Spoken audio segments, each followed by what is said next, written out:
Subscribe to our YouTube channel and press the bell icon to get the latest updates. The enigmatic woolly mammoth that became extinct a little over 10,000 years ago continues to inspire awe today. Woolly mammoths have featured in the earliest cave paintings and continue to be the subject of popular movies such as the Ice Age series and the 2006 movie called Mammoth.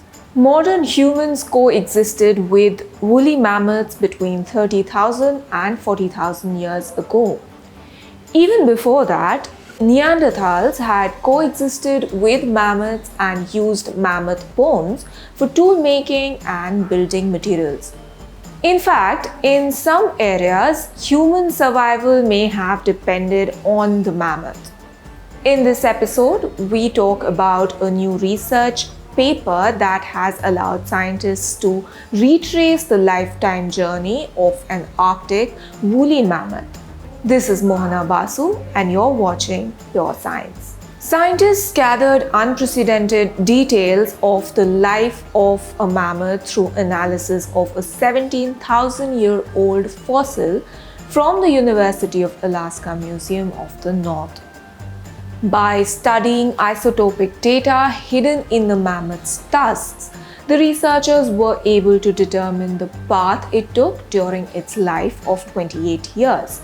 It covered enough of the Alaska landscape to almost circle the Earth twice.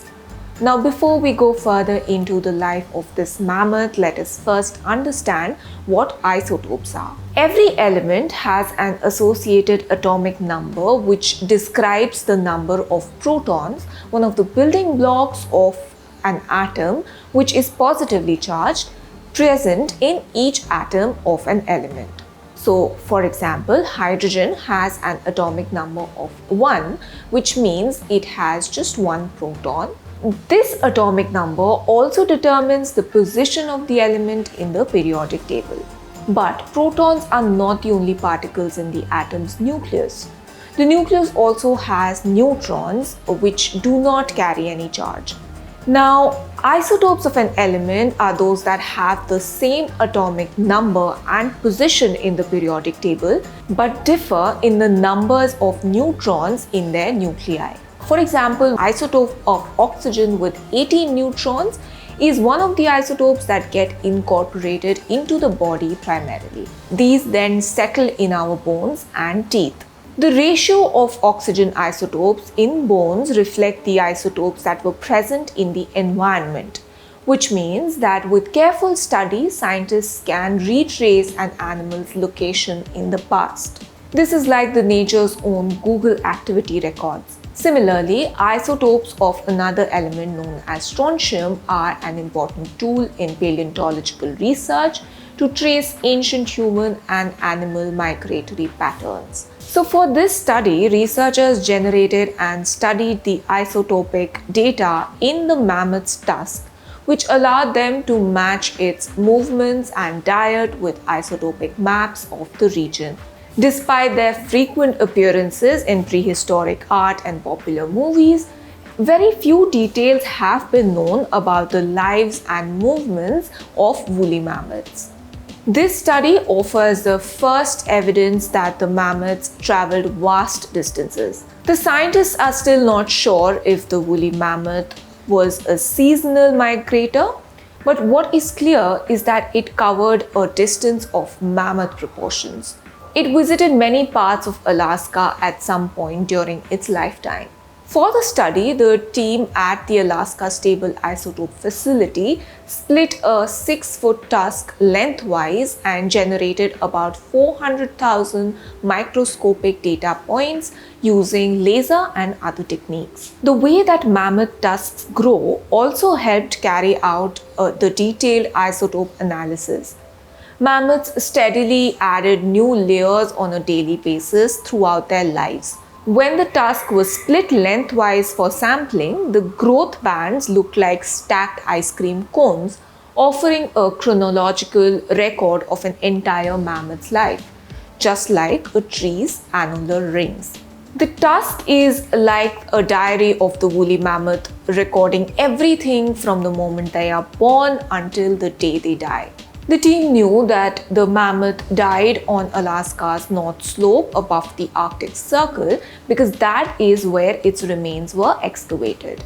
Researchers then pieced together the mammoth's journey up to that point by analyzing isotopic signatures in its tusk from the elements strontium and oxygen, which were matched with maps predicting isotope variations across Alaska. But how did the team know what the isotope variations in Alaska were when woolly mammoths roamed the planet? For that, the team created the maps by analyzing the teeth of hundreds of small rodents from across Alaska held in museum collections.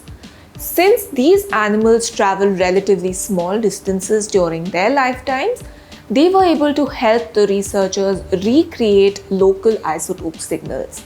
Using that local data set, the team managed to map isotope variation across Alaska, which in turn provided a baseline to trace the mammoth's movements.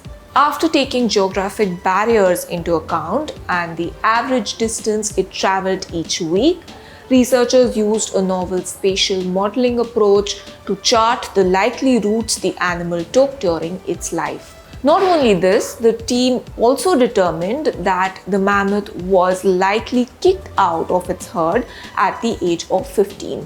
Ancient DNA preserved in the mammoth's remains allowed the team to identify it as a male. They also determined that the individual was related to the last group of its species that lived in mainland Alaska. The fact that they were able to deduce the gender of the individual helped the team determine, for example, that an abrupt shift in its isotopic signature, ecology, and movement at about the age of 15 probably coincided with the mammoth being kicked out of its herd. Such a behavior pattern is seen in some modern-day elephants even today. So knowing that it was a male helped provide a better biological context to help the team interpret this isotopic data. Isotopes also offered a clue about what led to the animal's demise. During the final winter of its life, nitrogen isotopes spiked in the animal, which is a signal that can be a hallmark of starvation in mammals. As interesting as these insights are the findings about the lives of extinct species just limited to satisfying scientific curiosity? According to the team behind this study, the details of the ancient species remain relevant today as many species adapt their movement patterns and ranges with the shifting climate. For example, global warming is creating a lot of changes in the Arctic. Using data from the past, one can actually also predict how the future may play out for the species today. This is Mohana Basu, special correspondent at The Print. If you like our videos, do consider paying for a subscription to The Print. You can do so through the link in the description box below.